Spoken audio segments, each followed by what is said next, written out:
नमस्कार दोस्तों, मैं हूं अशोक वर्मा। आइए शुरू करते हैं फटाफट खबरें।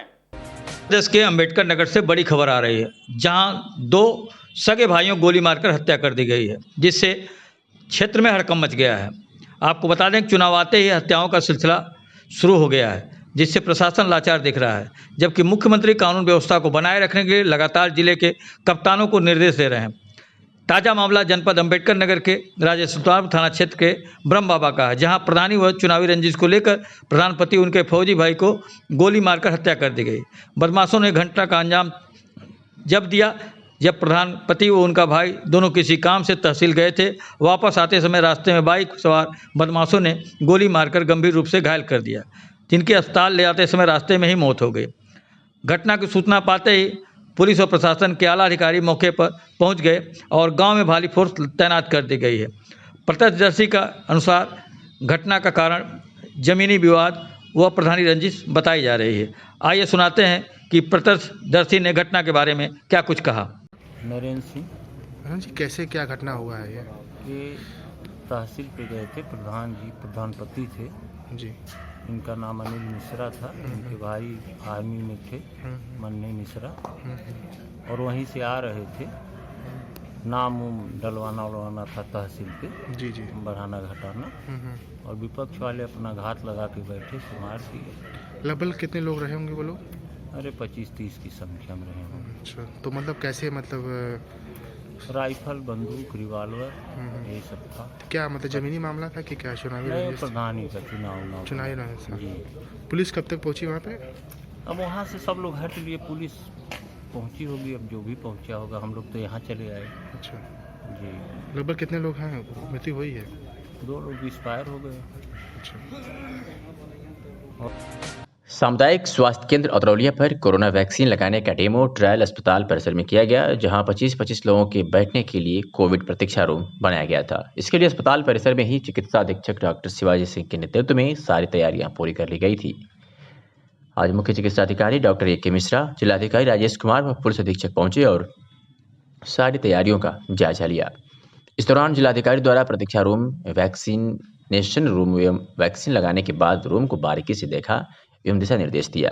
पत्रकारों से बातचीत के दौरान जिलाधिकारी राजेश कुमार ने क्या कुछ कहा, आइए आपको सुनाते हैं उन्हीं की जुबानी।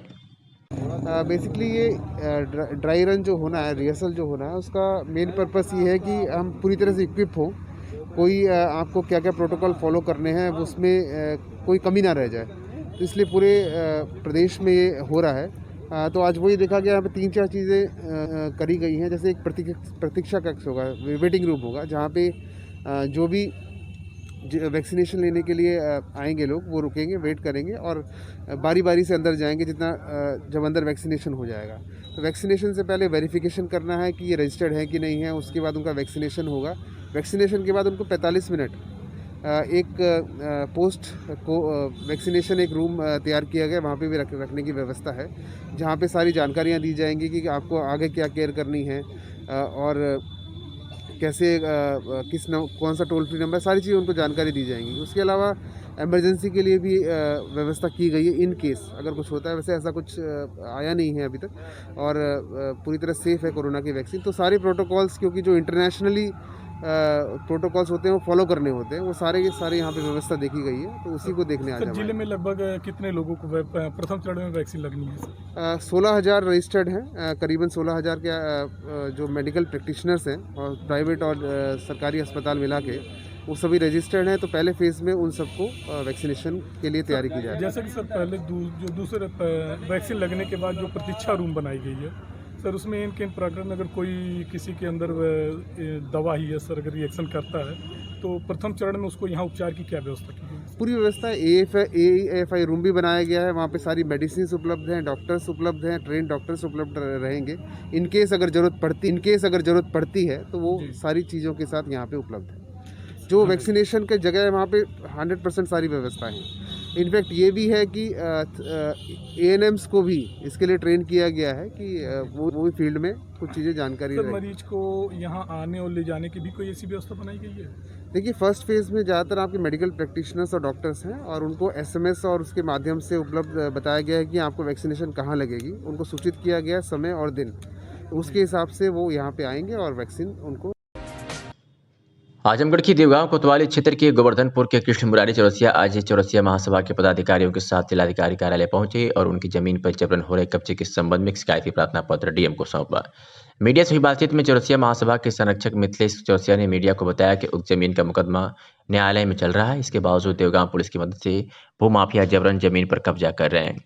अगर हमारी मांगें पूरी नहीं हुई तो चौरसिया महासभा जिला अधिकारी कार्यालय के सामने धरना प्रदर्शन करने को बाध्य होंगे, जिसकी पूरी जिम्मेदारी जिला प्रशासन की होगी।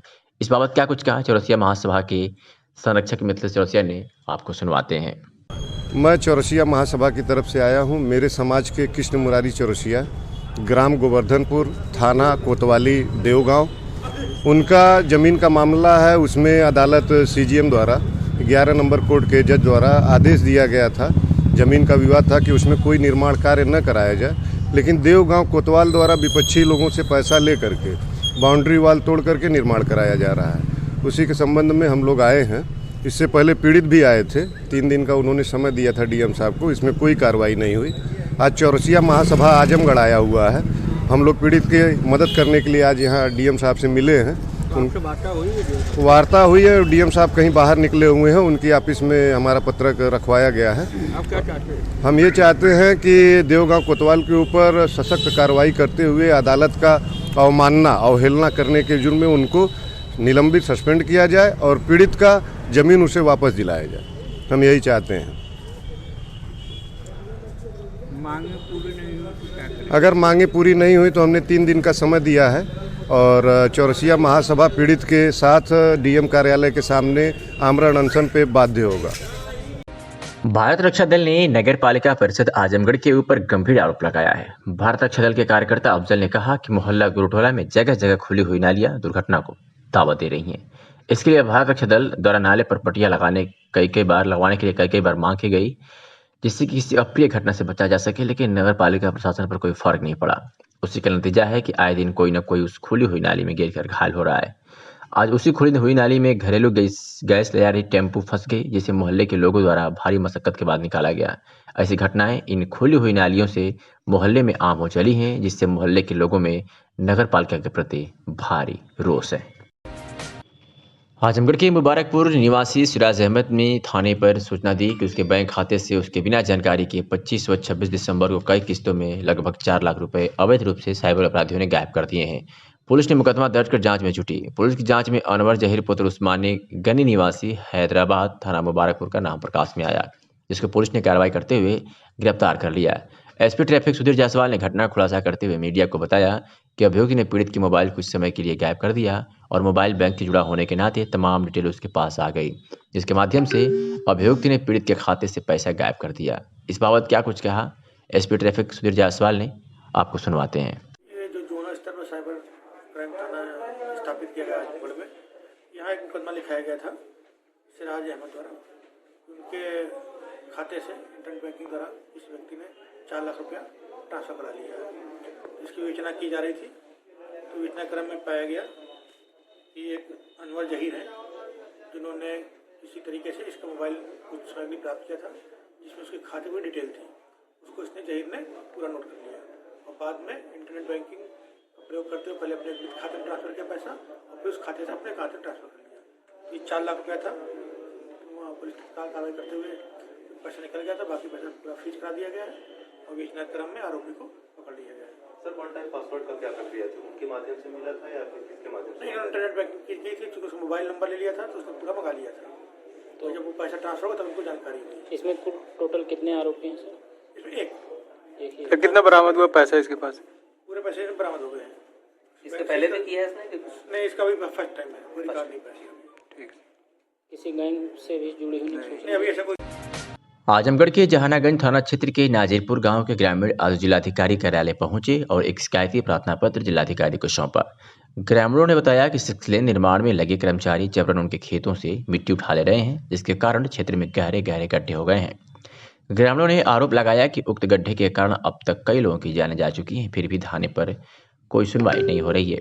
इससे थक हार कर ग्रामीण जिलाधिकारी कार्यालय पहुंचे और मिट्टी उठाए जाने के कार्य को स्थगित कराने की मांग जिलाधिकारी से की। मीडिया से हुई बातचीत में ग्रामीणों ने कहा कि कर्मचारियों द्वारा जबरन मिट्टी उठाए जाने से हमारे खेत तो बर्बाद हो ही रहे हैं। ग्रामीणों ने जिलाधिकारी से कार्रवाई की मांग की है। इस बाबत क्या कुछ कहा ग्रामीणों ने, आपको भी सुनवाते हैं। लाइन वाले साहब 1 टन मिली है हम लोगों को ज़मीन, उसमें से मिट्टी खोद रहा है 30 फुट गहरा, अब मानता ही नहीं रहा। हाँ, इसीलिए हम लोग दे रहे हैं मिट्टी। कितना फुट उठा लिया, कई ट्रक 4 बीघा मिट्टी उठा ले गया, फिर चाहता है उसमें बोरिंग वोरिंग रही वो भी खोद दिया है, सब नुकसान कर दिया है। किस लिए उठा रहे हैं? वो 6 लाइन वाले ले जाते हैं, ठेकेदार जी। तो उसका कुछ मुआवजा वो कुछ नहीं देता है और वो कहता है कि तुम लोग को बंद करवा देंगे या करवा देंगे।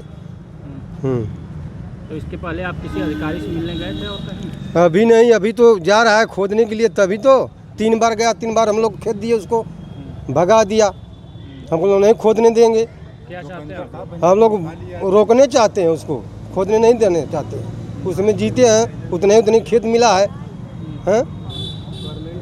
डीएम साहब ने दिया था हमको ऑपरेशन पर वो ज़मीन, हमारी पत्नी को ऑपरेशन किया, उसमें कहता तुमको 1 टन कर देंगे, और बहाला दे करके कर दिया। ये सब मिट्टी खोद रहे हैं, बच्चे मर गए, खाए पिए। अगर आपकी मांगे पूरी नहीं होगी तो आप क्या करेंगे? तो मांगी पूरी करना चाहते हैं ना हम लोग। हमारी जो खेत की मिट्टी उठा रहे हैं फिक्स वाले, और ज़बरदस्ती से वो कब्जा कर रहे हैं। 25 फुट गाड़ी उठाए हैं, उसमें 3 बच्चे मर चुके हैं, चौथ का एक गया, वो भी निकल गया, माने वो साबित था। और जो हमारे ऊपर ये ज़मीन की समस्या बहुत काफ़ी, हम लोग इतने गरीब हैं कि अपनी समस्या कहाँ तक कहें। क्या मांगे हैं आपकी? हमारी ज़मीन जहाँ के तहाँ पड़ी रहे, हमारी मांग यही है। हमारी मिट्टी नहीं उठेगी। कौन लोग उठा रहे हैं? वो 6 लाइन वाले। उत्तर प्रदेश सरकार की मंशा है कि आम जनों को दरवाजे पर प्रशासन पहुंचे और उन्हें त्वरित न्याय मिल सके। इसके लिए प्रदेश भर में हर तहसीलों पर मंगलवार के दिन समाधान दिवस का आयोजन किया जाता है, जिसमें प्रशासनिक व पुलिस अधिकारियों के साथ ही नगर पंचायत और राजस्व टीम मौके पर मौजूद रहती है, जो विवादों को मौके पर ही निपटाने की कोशिश करती है, जिससे गाँव में विवाद कम हो। इसी के तहत आज जनपद के बुढ़नपुर में संपूर्ण समाधान दिवस पर जन शिकायतों को सुनने के लिए जिलाधिकारी राजेश कुमार, पुलिस अधीक्षक सुधीर कुमार सिंह व अन्य उच्च अधिकारी पहुंचे, जहां उन्होंने ग्रामीणों की समस्याओं से रूबरू हुए और संबंधित अधिकारियों एवं कर्मचारियों को त्वरित निस्तारण का निर्देश भी दिया।